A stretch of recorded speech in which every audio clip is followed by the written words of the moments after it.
Language development బెర్న్స్టీన్ 1971లో ఏమన్నారంటే, కుటుంబంతో సంబంధాలు గల పిల్లల కంటే బయట సమాజంలో వ్యక్తులతో స్వేచ్ఛా సంబంధాలు గల పిల్లలతో భాషా వికాసం సులభంగా జరుగుతుంది.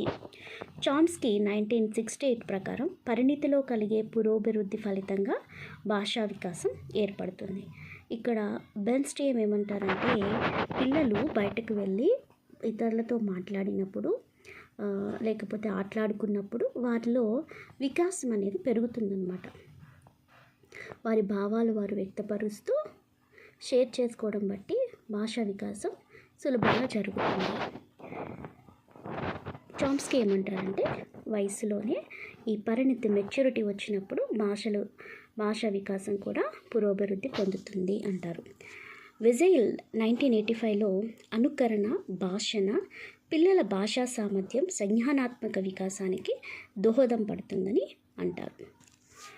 పిల్లల్లో భాషా వికాసము 4 రకాలుగా ఉంటుందని హాలిడే అన్నారు.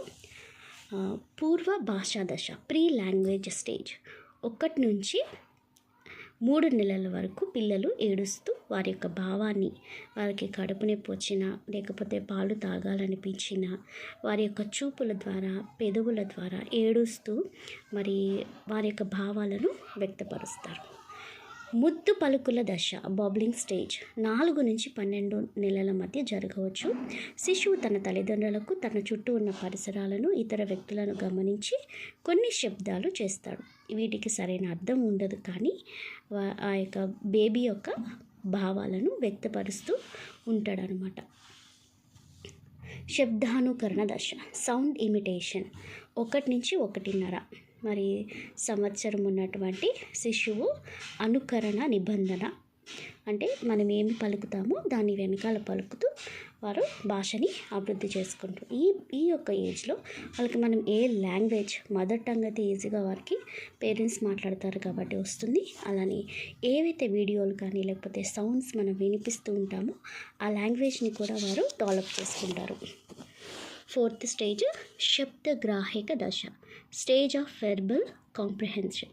సో ఇది 5 నుంచి 10 సంవత్సరాలు లేదా 12 సంవత్సరాల వరకు వారు ఈ యొక్క ప్రతిస్పందన ఏంటంటే పదజాలం మరి పదధారాలత మాటలను వారు మంచిగా చాలా ఫ్లూయెంట్గా మాట్లాడటానికి అంటే ముద్దు దశ నుంచి వారు తర్వాత ఇమిటేషన్ ధర మరి తర్వాత శబ్దగ్రాహిక దశలో వారు పదజాలాన్ని బాగా ధారాళంగా మాట్లాడగలరు అన్నమాట.